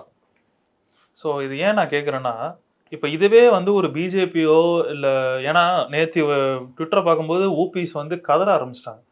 அந்த அளவுக்கு வந்து அவரை போட்டு வசப்பாடாத பாடல்ல அவ்வளோ இது. ஓபிஎஸ்ன்னு இல்லை, ம். இவரெல்லாம் கதறுவார்கள். திராவிட என்னன்னா அவங்க திராவிட இயக்கத்துக்கு பிடிச்ச ஜட்ஜின்றதுனால கம்னு இருக்காங்க. ம். இல்லாட்டி அவர்களும் எடுத்து அடிக்க ஆரம்பிப்பாங்க. இல்லை, நிறைய பேர் விமர்சித்து தான் போட்டிருந்தாங்க. நான் அதனால தான் சரி. எந்த ஒரு விஷயத்தையும் நுணுப்புள் மேயக்கூடாது. ம். அவர் விமர்சித்து போட்டோன்னே எனக்கு ஒரே ஒரு டவுட் தான். ஒருவேளை இது பிஜேபி தலைவரோ இல்லை ஒரு அதிமுக தலைவரோ இல்லை யாரோ ஒருத்தர் திராவிடத்து இல்லாதவர்கள் வந்து சொல்லியிருந்தா இந்த ஸ்டேட்மெண்ட் அவங்க எப்படி போட்டு கிராஷ் பண்ணியிருப்பாங்க அப்படின்ற ஒரு டவுட்டும் எனக்குள்ள வந்துச்சு. எம்ஜிஆர் சொன்னாருங்க, ம். கம்யூனிஸ்டுகள் வச்சாங்க, எம்ஜிஆர் ஏற்றுக்கிட்டார். ம், ம், ம், அப்போ கலைஞர் போன்றவர்கள் இதை பெரிய அரசியல் பிரச்சனையாக மாற்றி ம், எம்ஜிஆரை பேக் அடிச்சிட்டார். ம். கம்யூனிஸ்டுகள் ஏற்றுக்கிறாங்களா? இஓடபிள்யூலாம் கம்யூனிஸ்டில் ஏற்றுக்குவாங்க. ஏன்னா சரி சார், அந்த இஓடபிள்யூஸ்ன்றது வேற, பட் இந்த கிரீமி லேயர்ன்ற ஒருவேளை கிரீமி லேயர் இப்போ ஜென்ரல் ஆயிட்டான்னா இஓடபிள்யூ நான் சொன்னது தான். ம், பொருளாதார ரீதியாக முன்னேறிய சமூகம், அது முன்னேறிய சமூகம் பொருளாதார ரீதியாக பின்தங்கி இருந்தாங்கன்னா ம், அவங்களுக்கும் ஹெல்ப் பண்ணணும். ம், பட்டியலின சமூகம் பொருளாதார ரீதியாக உச்சத்துக்கு போயிட்டாங்க. எனக்கு தெரிஞ்ச ஒரு குடும்பம், ம், அவர்கள் பட்டியலின சமூகம் சேர்ந்தவங்க. அப்பா பேங்கர், அம்மா ஒரு பெரிய மத்திய அரசு நிறுவனம், பொண்ணு பையன் 2 பேருமே மத்திய அரசு நிறுவனம். ம். அடுத்த தலைமுறை அவர்கள் கல்வி முறை, வாழ்க்கை முறை எல்லாமே மாறிப்போச்சு. அடுத்து அது அவங்க இவர்களை வேற level ல இருப்பாங்க. இவர்களை கொண்டு வந்து ம். ஒரு கிராமத்தில், பட்டியலின சமூகத்தில் கிராமத்தில் விவசாயியுடைய பையன் போராடும் போது அந்த ஒரு இடத்துக்கான அரசு வேலைக்கு இவர்களுக்கு ஈஸியாக சான்ஸ் இருக்குது. ம், யாரை வேணால் பிடிச்சி அந்த இடத்துல உட்காந்துடலாம். ஏன்னா அவர்களுக்கான கோட்டால ம். இவனுக்கு யாரும் தெரியும், தெரியாது. எழுதியிருப்பான், இது பண்ணியிருப்பான், வரலன்னு சரி வரல போலான்ட்டு போயிடுவான். ஆனால் இவர்கள் டாமினேட் பண்ண முடியும். ம், ஏன்னா இவர் ஒரு அதிகாரியாக இருப்பார், அங்கே ஒரு பட்டியலின் சேர்ந்த அதிகாரியாக இருப்பார். அவர்கிட்ட சொல்லி என் பையனுக்கு போட்டு விடுங்க, ம், அவருக்கும் பிரச்சனை இல்லை. ஏன்னா நல்ல மார்க் வாங்கியிருப்பான், இவனும் நல்ல மார்க் வாங்கியிருப்பான், இவனும் நல்ல மார்க் வாங்கியிருப்பான். அப்போ நான் பட்டியலின சமூகத்தை சேர்ந்தது தான் நான் கொடுத்துருக்கேன். நான் ஒன்றும் பிசி ஓபிசி கொடுக்கல. பார்க்கறதுக்கு கரெக்டாக இருக்கும். ஆனால் நுணுக்கமாக பார்த்தா இதுதான் கிரிமி லேயர். ம். இயல்பாகவே அதுதானே. ஆமா. அந்த எதுக்குன்னா பிற்படுத்தப்பட்ட ஒடுக்கப்பட்டவர்களோ பிற்படுத்தப்பட்டவர்களோ ஒரு டீச்சர் ஸ்கூல் நடத்தும் போது கூட பசங்களை கேள்வி கேட்கும் போது ம், நல்லா படிக்கிறேன்னு செஞ்சு சொல்லுவான். ம், உட்கார்றா, நீ ஏன் சொல்லிட்டு இருக்காத, நீ சொல்லு. அப்போ தான் தெரியும் அவன்கிட்ட இருக்கிற பிரச்சனை. ம். அவனுக்கு என்ன புரிஞ்சுதுங்கிறத என்ன அப்பதான் புரிஞ்சு தெரியும். தெரியும். நீ ஏன் சொல்லியிருந்தேன்னா நல்ல பேர் வாங்கணும்னு இது பண்ணுவாங்க. ஒவ்வொரு ஸ்கூல்லையும் இருப்பாங்க பாருங்க இந்த மாதிரி பசங்க. ஒரு இருப்பாங்க. கேள்வி கேட்டு ஒருத்தர் புரிஞ்சுக்கிறதுக்கு முன்னாடி இவன் எஞ்சி பார்த்து சொல்லுவான். ஸோ ஒரு கட்டத்திலேயே அதை கிளியர் பண்ண வேண்டிய இதுக்கு இருக்கும். ஏன்னா பிஆர் அம்பேத்கர் அவர்கள் ஆரம்பிக்கும் போது இது 20 வருஷத்துக்கு அடுத்த 20 வருஷத்துக்குன்னாரு. ஆனா இன்னைக்கு கிட்டத்தட்ட 75 வருஷம். அவர் நினைச்சாரு இதெல்லாம் மாறும். நான் சொன்னதுதான். ம், அடுத்தடுத்து இந்த மாதிரி அடைப்புகள் வந்தா எப்படி மாறும்? ம், ம், ம். அவனுக்கு வேணா வளர்ச்சி அடைஞ்சே போவான். இன்னைக்கு என்ன பட்டியல் இதில் ஆட்சியர்கள் இல்லையா? இருக்காங்க, நிறைய பேர் இருக்காங்க. அவங்க அந்த கிராமத்துல இருக்கிற பட்டியலின மக்கள் மாதிரி கஷ்டத்தை அனுபவிக்கிறாங்களா? கண்டிப்பா கிடையாது. அவங்க வீட்டு பிள்ளைங்க அவங்க வீட்டு பிள்ளைங்க. அவங்களே விட்டு கொடுத்துடணும். ம். ஏன்னா அவங்களுக்கு இது தேவையில்லை அப்புறமா. ஆனால் விட்டு கொடுக்க மாட்டாங்க. அதுதான் பிரச்சனை. ஆட்சியரும் சொல்லல, இந்த மாதிரி வளர்ந்த இதில் இருக்கவங்க எல்லாரையுமே சொல்கிறேன். ஸோ இந்த விஷயம் ஒரு பக்கம்னா, எஸ்ஐஆர் வந்து ஒரு பெரிய சிக்கலாக இருக்குது சார். ஏன்னா இந்த எஸ்ஐஆரை வந்து ஒரு கட்சி ஒரு மாதிரி பிரதிபலிக்கிறாங்க. ஸோ திமுக ஒரு மாதிரி பிரதிபலிக்குது, அதிமுக ஒரு மாதிரி பிரதிபலிக்குது, தாவேகா ஒரு மாதிரி பிரதிபலிக்குது. இது இது எல்லாமே வந்து ஒரு குழப்ப நிலையில இருக்குன்றதுனால இது எப்படி புரிஞ்சுக்கிறது? எஸ்ஐஆரை வந்து உண்மையிலேயே நல்லதா, இல்ல திமுக சொல்ற மாதிரி கெட்டதா, இல்ல ஆதார் கார்டு இப்போ இதெல்லாம் உருவிட்டு எங்களை கையில விலங்கு போட்டுருவாங்களா? இது எதுவுமே புரிய மாட்டேங்குது. இதை நம்ம திரும்ப திரும்ப பேசிக்கிட்டு வீட்டுக்கு இருக்கோம். படிவம் வந்துச்சா? என்ன சார்? உங்க வீட்டுக்கு படிவம் வந்துச்சா? இன்னும் வரல சார். இன்னும் ஏன் வரல? நான் இங்க ஒருவேளை வேலையில இருக்கிறதுனால இன்னும் வரல. ஆனா வீட்லயும் என்ன கேட்டேன், இன்னும் வரல. ஒரு பகுதியா முடிச்சுட்டு வந்துட்டு இருக்காங்க அப்படின்னு. உங்க நண்பர்களுக்கு வந்துச்சா? நண்பர்கள் நிறைய பேருக்கு வந்துருச்சு. வாங்கி பாத்தீங்களா? அந்த படிவத்தை வாங்கி பார்த்தேன் சார். நிறைய சில விஷயங்கள் வந்து என்ன இது குழப்பமா இருக்குன்னா, அவங்கள்ட்ட கேட்டாலே அவங்க சொல்லிடுறாங்க. என்ன குழப்பம் சொல்லுங்க. இப்போ அந்த எபிக் நம்பர்னு ஒன்று இருக்குல்ல சார், எலக்ட்ரோ போல அந்த நம்பர் வந்து இப்போ எனக்கெல்லாம் வந்து சாரி ஓட்டர் ஐடி இருக்கு. என் ஃப்ரெண்டெல்லாம் வந்து ஓட்டர் ஐடி இல்லை, அவன் வந்து போனாட்டி ஆதார் கார்டு வச்சு தான் 24 ஓட்டே போட்டான். ஓட்டர் ஐடி வாங்காமல் இருக்கிறது யார் தப்பு? அவனோட தப்பு. அப்புறம் சினிமா டிக்கெட் வாங்க தெரியும்ல. ஆனால் அப்ளை பண்ணிட்டான் சார். அவன் அப்ளை பண்ணி அவனுக்கு அந்த இதெல்லாம் வந்துருச்சு, ரோலோட இதெல்லாம் அந்த ரோலில் வரும்ல, அதுலலாம் அவன் பேர் இருக்கு. ஆனால் கார்டு வந்து இன்னும் கைக்கு வரல அவனுக்கு. இப்போ தான் அப்ளை பண்ணிருப்பாரு, 15 நாள் முன்னாடி. இல்லை சார், அவன் 2024லேருந்து ஓட்டு போட்டிருக்கான், 21லேருந்து ஓட்டு போட்டிருக்கான். அப்ளை பண்ணிங்கன்னா 15 நாளில் வந்துடும். வரலன்னா மறுபடியும் என்னன்னு பார்த்து அப்ளை பண்ணணும். இல்லை அந்த இதில் கேட்டிங்கன்னா சொல்லுவாங்க. சினிமாவுக்கு டிக்கெட் எடுக்க தெரியுதா? எடுப்பான். எந்த ரோ உட்காரணும்னு தெரியுதா? தெரியும், எடுப்பான். First day first show miss பண்ணாமல் டிக்கெட் வாங்க தெரியுதா? தீபாவளிக்கு ட்ரெயின் புக் பண்ண தெரியுதா? கோயிலுக்கு விழாக்கு எத்தனையோ மாதம் கழிச்சு நடக்கிற கோயில் விழாக்கு இப்போவே புக் பண்ண தெரியுதா? பேனர் அடிக்கவும் தெரியும். பேனர் அடிக்க தெரியும். இன்ஸ்டாவில் போயிட்டு அவனும் திட்ட தெரியும், போட தெரியும், எல்லாம் தெரியுதுல்ல. அப்போ உங்களுக்குன்னு இருக்கிற ஆதார், ஓட்டர் ஐடி, இதில் இருக்க கரெக்ஷன் இந்த மாதிரி விஷயங்கள்லாம் சரி பண்ண நம்ம வச்சுக்கணுமா வேணாவா? கண்டிப்பாக வச்சுக்கணும். பாஸ்போர்ட் எடுக்க தெரியும்ல. ஸ்கூலுக்கு வேலைக்கு ஸ்கூல் சர்டிஃபிகேட்லேருந்து எல்லா சர்டிஃபிகேட்டையும் எடுத்து கரெக்டாக முறையாக வச்சுக்க தெரியுதுல்ல. அப்போ இங்கே மட்டும் ஏன் தெரிய மாட்டேங்குது? உங்களுக்கு தெரிஞ்சால் உங்கள் வீட்டில் 10 பேருக்கு தெரிஞ்ச மாதிரி. ஏன்னா 10 பேருக்கு நம்ம ஹெல்ப் பண்ணிடலாம். இப்போ என் சன்னுலாம் அவர் பார்த்தா பண்ண 10 பேர் பண்ணி விட்ருவாப்புல. எனக்கும் அது மாதிரி தான். ஏதாவது முடியலன்னா நான் ஏதாவது இறங்கி பண்ணுவேன், அவ்வளோதான். இது எல்லார் வீட்லையும் எல்லாரும் பண்ணுறது தான். அப்புறம் என்ன குழப்பம்? இப்போது எபிக் நம்பரு, ஓட்டர் ஐடி எல்லாருக்கும் உண்டு. ஓட்டர் ஐடியாக வாங்காமல் இருக்கீங்க. இருக்கிற ஓட்டர் ஐடியை அப்ளை பண்ணி வேணால் வீட்டுக்கு கார்டு வந்துட போகுது. போஸ்டரில் அவனே செலவு பண்ணி அமுச்சு வைக்கிறான். கையெழுத்து போட்டு தான் வாங்கணும், வேற என்ன? இப்போ ஏன் சொல்கிறாங்கன்னா, இப்போ சில இடங்களில் வந்து திமுக வந்து அவங்களே வந்து எடுத்து பண்ணுறாங்க. குழப்பத்தை பற்றி முதல்ல பேசுவோம். வேற என்ன குழப்பம் இருக்குது? வேற எனக்கு தெரிஞ்சு இது ஒன்று சொன்னாங்க சார். இன்னொன்று வந்து என்னன்னா, நிறைய விஷயங்களை வந்து கேட்குறாங்க. எங்கள் அப்பா வேலைக்கு போகிறீங்கல்ல, அங்கே கேட்பாங்கல்ல, அதுக்கு மட்டும் எப்படி ஃபில் பண்ண தெரியுது சார்? வேலைக்கு போகிறதும் ஓட்டு போடுற விஷயமும் நீங்கள் ப்ரியாரிட்டி கொடுக்குறது தான். வேலைக்கு ப்ரியாரிட்டி கொடுத்து அவன் கேட்குறதெல்லாம் துடிக்க போய் பசங்களை ஸ்கூல் சேர்க்கறதுக்கு நைட்டு போய் காத்து கிடக்குறீங்களே, காவா பக்கத்தில் படுத்து கிடக்குறீங்களே எல்கேஜி சேர்க்கறதுக்கு, அது மட்டும் என்னவா? அப்போ போத்துறதில்ல. அதில் ஒரு 10% உங்களுடைய ஓட்டர் ஐடிக்காக ஏன் செலவு பண்ண மாட்டேங்கிறீங்க? அங்கே ஸ்கூலில் ஃபார்ம் வந்து அப்படியே கொடுத்துருவாங்களா? ஸ்கூலில் ஃபார்ம் கொடுக்குறாங்க. என்னங்க கேள்வி? என்ன கேட்டிருக்கீங்க? இங்கெல்லாம் என் பையனை சேர்க்க மாட்டேன்னு போகிறீங்களா? கண்டிப்பாக மாட்டாங்க. உட்காந்து தேடி பக்கத்தில் இருக்கிற கேட்டு அலெக்சாண்டருடைய குதிரை பேர் என்னன்னு கேட்பான். நானும் படத்தில் ஞாபகம் இருக்கா? ஆமாம். அலெக்சாண்டர் குதிரை இருக்குதா, அந்த பேர் வேறு கேட்பாங்களான்னு கேட்டுலாம் போய் மனப்பாடம் பண்ணிட்டு போவாங்க. அப்பா என்ன எதுக்கு நீங்கள் இன்டர்வியூ பண்ணணும்? கேட்குறதுலாம் கேட்க தருதா? கம்முன்னு போய் பண்ணுறீங்கள. உங்கள் தேவைக்குன்னா பண்ணுவீங்க. ஓட்டு உரிமைன்றது இன்னொன்று, இது ஒரு ஐடி கார்டு தானே உங்களுக்கு, ஏன் வாங்குறது இல்லை? கிரெடிட் கார்டு மட்டும் இங்கே அப்ளை பண்ணி, கிரெடிட் கார்டு ஃபார்ம் தருவானே, அது மட்டும் கரெக்டாக நுணுக்கமாக அப்ளை பண்ணி தருது. ஏழை எளிய மக்களுக்கு சொல்கிறீங்களா? நான் ஒத்துக்குவேன், நியாயம் அப்படின்னு. அவங்களுக்கு கட்சிக்காரங்க ஹெல்ப் பண்ணி கார்டு வாங்கி பண்ணுற வேலையை பண்ணணும். வேற எதுக்கு பூத் ஏஜென்ட்டு இதெல்லாம் இருக்கீங்க? ஏன்னா இப்போ 2 விஷயம் வந்து இதில் நான் கேள்விப்பட்டேன். இப்போ பிஎல்ஓஸை வந்து பூத் ஏஜென்ட்டே வந்து எடுத்துக்கிறாங்க, அந்த மாதிரியான ஒரு விஷயமும் எல்லாம் நடைமுறைங்க. நான் கேட்குறது வாக்குரிமை. இந்த பிஎல்ஓ இந்த ஃபார்மு, அதை பற்றி பேசுங்க. வேற என்ன ஆகுது அந்த ஃபார்மில்? என்கிட்ட வந்து கம்ப்ளைண்ட்டு இது 2 தான்.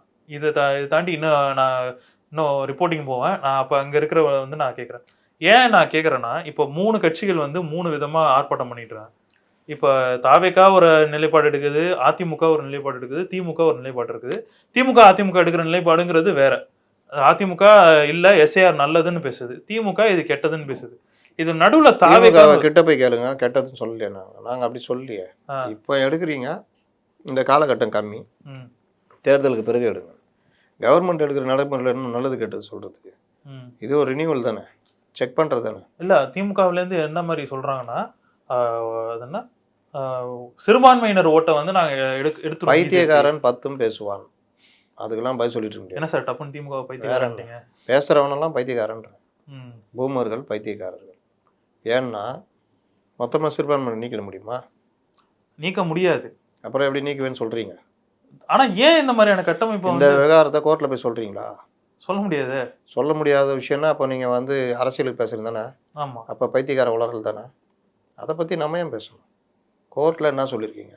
ம். இப்போ பண்ணால் லேட் ஆகும், இவ்வளோ நெருக்கத்தில் பண்ண வேணாம், தேர்தலுக்கு பிறகு பண்ணுங்கன்றீங்க.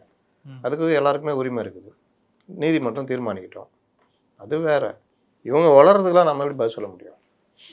சரி சார். ஏன்னா மக்களை ஒரு குழப்பத்திலேயே வச்சுக்கிட்டு இருக்குன்றது திடீர்னு தாவேக்கா ஏன் எதில் தான் குழப்பத்தில் வைக்கல, நீட்டில் வைக்கலையா? ஐயோ அது பெரிய கதை சார். அதனால எல்லாத்துலேயும் குழப்பத்தில் வைக்கிறது தான் அவங்க வேலையை. திடீர்னு தாவேக்கான ஒரு கூட்டம் வந்துச்சு. வந்து எஸ்ஐஆர் இப்போ நாங்கள் எதிர்க்கிறோம்னு சொன்னுச்சு. ஆனா அவரு இப்போ முரண்பாடா நீங்க வந்து எஸ்ஐஆர்ல வந்து இது பண்ணுங்க அப்படின்ற அதுக்கு வந்து ஒத்துழைங்க, அதை வந்து நீங்க உங்களோட ஓட்டை வந்து பாதுகாத்துக்கங்கன்னு பேசுறாரு. அதான் கரெக்டு. எப்படி சார் இது கரெக்ட்னு நீங்க ஆமாம், சொல்லுங்க. அதான் கரெக்டு. உங்களுக்கு பிடிக்கலன்னா என்ன பண்ணுறது? எனக்கு பிடிக்கலன்றது இல்லை சார். ஓட்டு உரிமைன்றது ம். அவங்க ஒரு நிலைப்பாடை எடுத்து தேர்தல் ஆணையம் அதை கணக்கிடுது, ம். செக் பண்ணுது. அதில் முறையாக வாங்கி உங்களுடைய வாக்கை நீங்கள் தக்க வைத்துக் கொள்வதற்கான என்ன வேலை இல்லையோ அதெல்லாம் செய்யுங்கன்றாரு. ம். அவங்க செய்கிறவங்களுக்கு புரியலன்னா நம்ம தாவேக்கா தொண்டர்கள் இறங்கி ஒவ்வொருத்தர் வாக்கையும் பாதுகாக்கிற வேலையும் பண்ணுங்க ம். அப்படின்றாரு. இதுதான் எல்லாரும் செய்யணும், அதை கரெக்டாக சொல்கிறாரு. அவருக்கு சில சந்தேகங்கள் இருக்குது, அதெல்லாம் சின்ன சின்ன சந்தேகம், அதெல்லாம் நம்ம பல இதில் பதில் சொல்லிட்டோம். ஆனால் அந்த கட்சியிலேயே வளர்றாங்கல்ல, ஆ. அதுதான் நம்ம சொல்லணும். விஜய் கரெக்டாக சொல்லிட்டு போயிட்டார். ம். ஆனால் ஆதவ் அர்ஜுன் ஓட்டு உரிமை இல்லைன்னா ஆதாரை பிடிங்குவாங்க, பாஸ்போர்ட்டு செல்லாதுன்றவாங்கன்னா பைத்தியக்காரத்தனம். நாடு கடத்திடுவாங்க என்ன அடுத்த இதுக்கு. அது ஏன்னா அவர் சிபிஎம். CPM. அப்போ இதெல்லாம் பைத்தியக்காரர்கள், உளறல், அதெல்லாம் நம்ம கணக்கில் வச்சுக்க முடியும். நேற்று வேற பாவம் போலீஸ்ல வந்து வழக்கு போட்டிருக்காங்க புசி ஆனந்த் மேல. அதுவும் வந்து பழைய உடஞ்சது இல்லை, ஆ. அது ஏற்கனவே உடஞ்சதுக்கு நாங்கள் காசு தரோம் எல்லான்றப்ப இல்லை நாங்களே பண்ணிக்கோன்னு சொல்லிட்டு அந்த உடஞ்சதை சரி பண்ணாமல் அப்படியே இருக்குது. பழைய விஷயம்லாம் வச்சுக்கிட்டு மறுபடியும் பொதுத்துக்கு சேதம் பண்ணாங்கன்னு சொல்லிட்டு வழக்கு போட்டிருக்காங்கன்னு தாவேக்கா தரப்பில் சொல்கிறாங்க. நான் பார்த்ததில் ஆர்ப்பாட்டம் முடிஞ்ச உடனே ம். இந்த ஆர்எஸ்எஸ்லாம் பண்ணுவாங்க அந்த மாதிரி, ம். கம்யூனிஸ்ட் கட்சிகளும் பண்ணிட்டு இருந்தாங்க. இப்போ தெரியல என்னென்னா அந்த இடத்த சுத்தம் பண்ணிட்டு போயிடுவாங்க. ஜப்பான்லலாம் பார்த்தீங்கன்னா ஒரு இது நடந்தால் சுத்தம் பண்ணுவாங்க. ம். ஃபுட்பால்லாம் நடக்குதுன்னா கட்சிக்காரங்க இது பண்ணுவாங்க. ஃபுட்பால் நடக்குதுன்னா பொதுமக்களே இறங்கி ஸ்டேடியத்தை சுத்தம் பண்ணிட்டு போயிடுவாங்க. ம். இதில் நேற்று ஆர்ப்பாட்டம் வந்தது, முந்தானது முடிஞ்ச உடனே ம். அந்த தொண்டர்கள் அந்த இடத்த சுத்தம் பண்ணி கொடுத்துட்டு போயிட்டாங்க ம். அவர்களே. அப்படி இருக்கிறவங்க எப்படி அந்த இதை போய் உடைப்பாங்க? எல்லா டைம்லேயும் ஒரு கட்சியை போட்டு எனக்குன்னு விமர்சிக்கக்கூடாது. ம். அவர்கள் சரி பண்ண. இப்போ தருமபுரியில் ஏம்மா யாருக்காவது மூச்சு திணறல ஒரு மாதிரி இருக்குன்னா அப்படிக்கா வாங்கம்மா, ஹார்லிக்ஸு போன்விட்டா எல்லாம் வச்சுருக்கம்மா அப்படின்னு மாவட்ட செயலாளர் ஏற்பாடு பண்ணி வச்சுருக்காரு. ம். தவறு நடந்துச்சு, தவறை சரி பண்ணுறாங்க, அதை நம்ம வரவேற்கணும். அதே மாதிரி அந்த இடத்த சுத்தம் பண்ணிட்டு போகிறதுன்றது வரவேற்க தகுந்தது. ஒவ்வொரு கட்சியும் இந்த மாதிரி நினச்சா என்ன ஆகும்? அடுத்தடுத்து நல்ல நிகழ்வுகள் நடக்கும், இதெல்லாம் வரவேற்கணும். எனக்கு 2 விஷயம் வந்து ரொம்ப இதாக இருந்துச்சு சார். ஃபர்ஸ்ட் விஷயம் என்னன்னா, புசி ஆனந்த் மேலே கேஸ் போட்டீங்க, அவருக்கு மேலே கேஸ் போட்டீங்க. ஏன் ஆதவ அர்ஜுனா வந்து எஃப்ஐஆரில் கிட்டத்தட்ட 2500 பேருக்கு மேலே எஃப்ஐஆரில் சேர்த்துருக்காங்க. ஆமாம். ஆனால் திரு ஆதவ அர்ஜுனா இதே போல தான் கரூர் இதுலேயும் வந்து புசியானன்ட்டு அந்த அதர்ஸ்ன்னு போடுறாங்கல்ல, அது ஆதவெல்லாம் வந்துடுவார், அதிலே எல்லாத்தையும் இன்க்ளூட் பண்ணிடுவாங்க. எல்லாரும் வந்து. ஆனால் இப்போ கரூர் இதெல்லாம் வழக்கெல்லாம் கிடையாது, இதெல்லாம் தள்ளுபடி பண்ணுறாங்க, இதெல்லாம் பெரிய வழக்கெல்லாம் கிடையாது. இது இருக்கும் அவ்வளோதான். பட் ஏன் சார் இந்த மாதிரி வழக்கு போடணுன்றது எது மேலே கட்டாயம்? திருப்திப்படுத்தணும்ல, நாங்கள் நத்த விடாமல் பார்த்துக்கணும், உள்ளே விடாமல் பார்த்துக்கணும். ஆ. இங்கே வண்டி அதாவது பீச் வழியாக வந்து சிவானந்த சாலைக்கு வரலாம், ம். இப்படிக்கா ஓமந்தூராக இருக்காமல் மவுண்ட் ரோடுக்காக வந்தால் சிவானந்த சாலைக்கு போகலாம், 2 வழி. ம். ம்.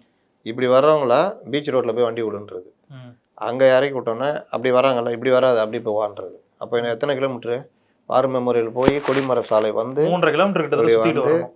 மன்றோ சாலைக்காக வந்து வரணும். ம். இங்கே இருக்கிறவன அப்படி போய் வான்றது. இந்த மாதிரி சில்லுண்டி வேலைலாம் பண்ணுவாங்க. அரசு அதிகாரிகள், காவலர்கள், அரசுடைய கவனத்தை ஈர்க்கிறதுக்கு. அதே கொடிமர சாலையில் அதே ரூட்டில் தான் கார் ரேஸ் நடத்துனாங்க. அப்போல்லாம் பொதுமக்கள்லாம் பாதிக்கல, பக்கத்தில் ஆஸ்பத்திரி இருந்தது, அதெல்லாம் அது சின்னவருக்கு பிடிச்சிருந்ததுனால அந்த நடத்தினாங்க. ஆஸ்பத்திரியில் யார் இருந்தான்னு நீங்கள் சொல்லணும் சார். அது விட்டுருங்க. அப்போ அந்த மாதிரி விஷயங்கள், இது மாதிரி மக்களை பற்றி கவலைப்படாத போக்கும் நடந்தது. மக்கள் பிரச்சனைக்காக ஆர்ப்பாட்டம் பண்ணால் அது இத்தனைக்கும் சாருக்கு ஆதரவாக தான், சாருக்கு எதிர்ப்பாக தான். ஆனால் அதுலேயே வித்தியாசமாக அவங்க பண்ணாங்க, குளறுபடிகளை நீக்க அப்படின்னு.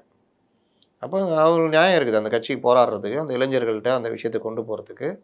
விஜய் பேசின அந்த வீடியோ மூலியமாக லட்சக்கணக்கான இளைஞர்கள் ஒரு விழிப்புணர்வு வந்து கீழே இறங்கி வேலை செய்யணும், நமக்கு அது கடமை இருக்குன்னு போகிறாங்க. இது ஒரு நல்ல பாசிட்டிவான விஷயம்.